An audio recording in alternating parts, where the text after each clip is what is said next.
like to thank a few people firstly. I'd like to thank the team from Institute of Management, that's Brad at the back and Michael, and for helping put this session on today. You'll also know that there will be lunch provided after the session, so just outside here. I'd like to introduce everyone, Steve Dantier.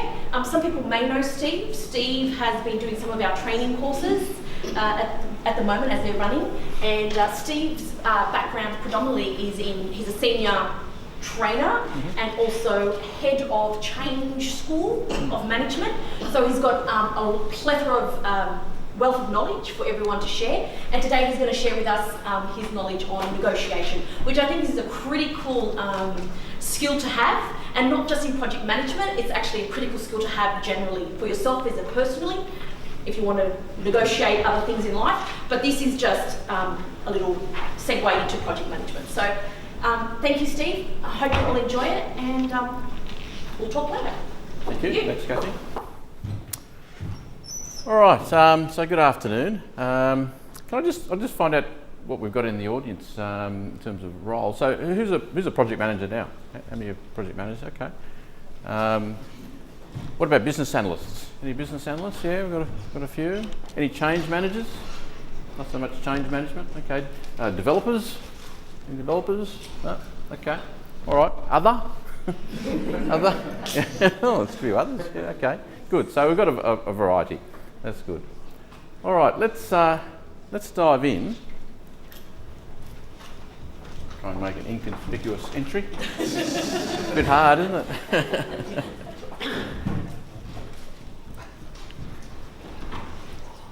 Who's got kids? How many of you got kids? Yeah. Does this photo look familiar in some of your in your household?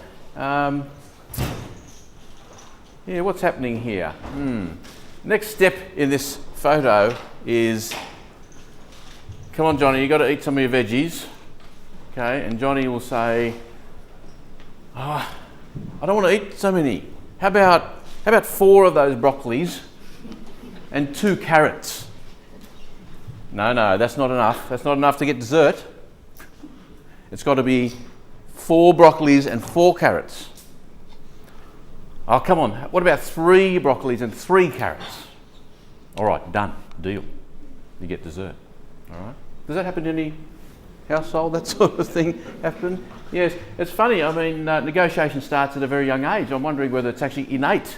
It's in all of us when we're born, because it comes out very early. And in fact, if the signs are there, this could be a good thing, because you're going to use this later in life, and particularly if you become a project manager. So let's talk about negotiation and project management. What we're finding is that good project managers are actually good negotiators too. Okay? You need negotiation. We're going to talk about why that is. But one of the key things in it is your human skills, how you deal with people. Okay? And we're going to talk about, thirdly, a little bit of the process of negotiation. How does it work, technically, if you like, to get to a win-win situation? So they're the 3 topics we're going to cover today. In 2013, PMI brought out a report that said, as you can see, the most crucial success factor in project management is effective communication with all stakeholders. I reckon if you're a project manager already, you may have guessed that communication with all stakeholders is pretty important. Okay. PMBOK, which is owned by PMI, of course, in its last edition, its 5th edition, it made an adjustment to its knowledge areas, the areas of project management. It introduced a new knowledge area of project management: stakeholder management. They didn't have that before. They introduced it. Organisational change management supports project managers in the work they do on projects by focusing specifically on engaging stakeholders. You're getting a theme happening here? Okay, I think you get it. Managing stakeholders successfully is key to the success of a project. All right, so managing stakeholders is an absolute key thing. In fact, when they survey project managers around the world and they ask them, what's your biggest challenge in running projects, guess what they say? In the top 5 challenges always is managing stakeholders, right? So it's hard. But why is it hard? Why is this managing of stakeholders so hard? Well, let's have a look at this. So most stakeholders don't actually report to you, right? In fact, it goes the other way. You might report to them. Okay, so what? You don't have authority. It's something you work out as a project manager. You don't actually have a lot of authority as a project manager. So you don't have authority over those stakeholders, but you actually need them to do things. If you want your project to successfully implement, you need your stakeholders to do things. But you don't have authority. And in fact, they make the key decisions. You can start to see the situation you're in as a project manager. You can't just tell them to do things.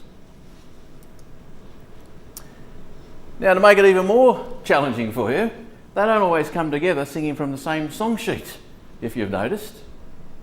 Okay, they come with different agendas sometimes, different priorities. So the bottom line we found is that you actually have to have negotiation skills. You have to negotiate with stakeholders to actually get things done.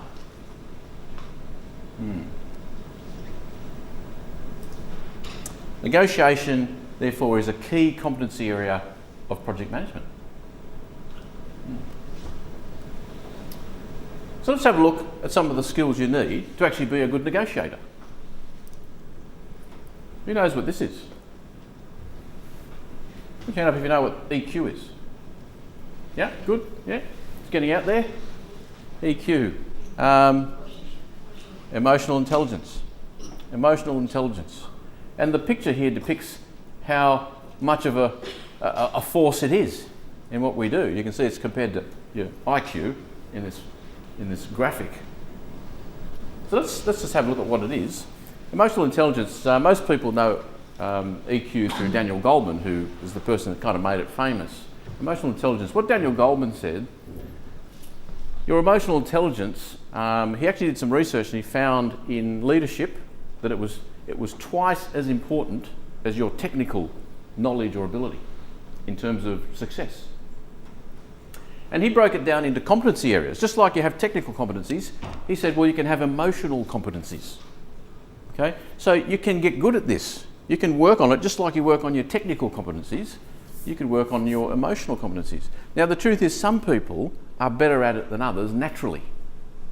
Right? Just like technical skills. But that doesn't mean you can't get better at it. All right? You just need to work a little bit more on it.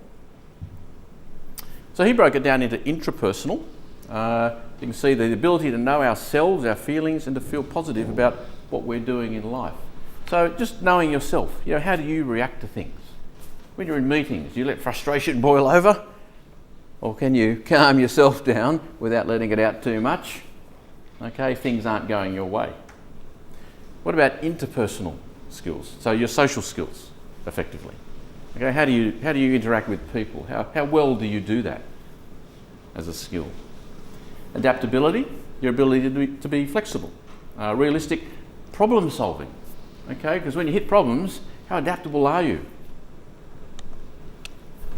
And that leads to your stress management, of course. And in the project world, yes, there is stress at times. So how well do you work under pressure?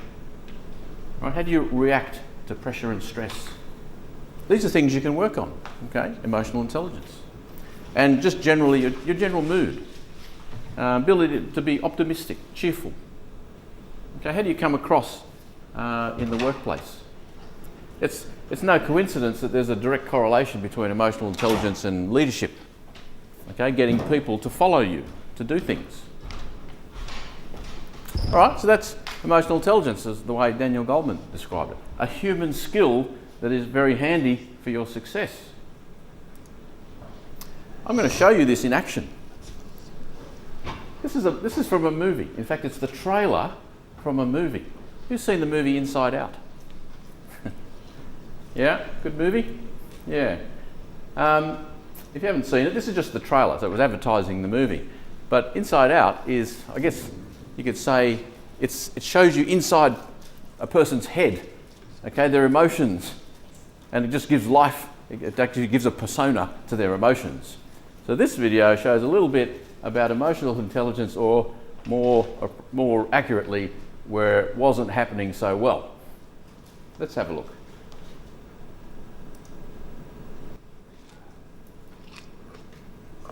So, how was the first day of school? It was fine, I guess.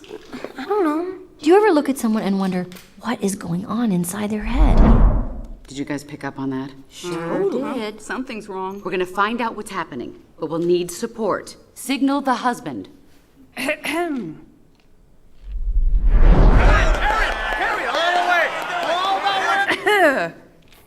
Uh-oh, she's looking at us. What did she say? What? Oh, sorry, sir. No one was listening. Is it garbage night? We left the toilet seat up. What? What is it, woman? What? Signal him again.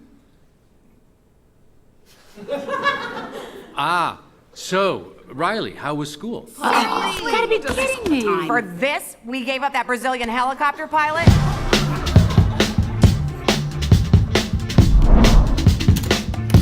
School was great, all right? What was that? I thought you said we were gonna act casual. Riley, is everything okay?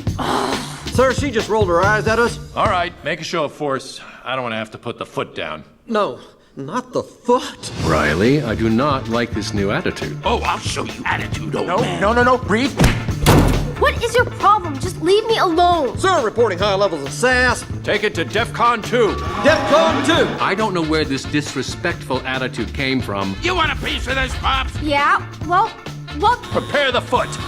Keys to safety position. Ready to launch on your command, sir.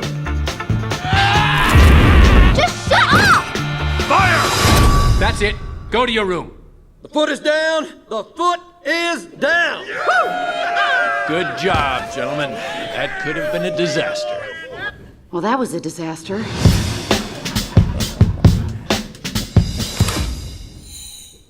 Come, fly with me, Gatinha.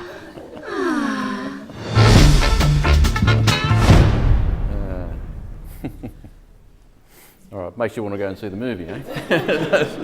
Yes, but that was a depiction of what emotion, the lack of emotional intelligence, mainly on the part of the father there, could do to that little scenario. And you think about that in your context, in your work context, what happens?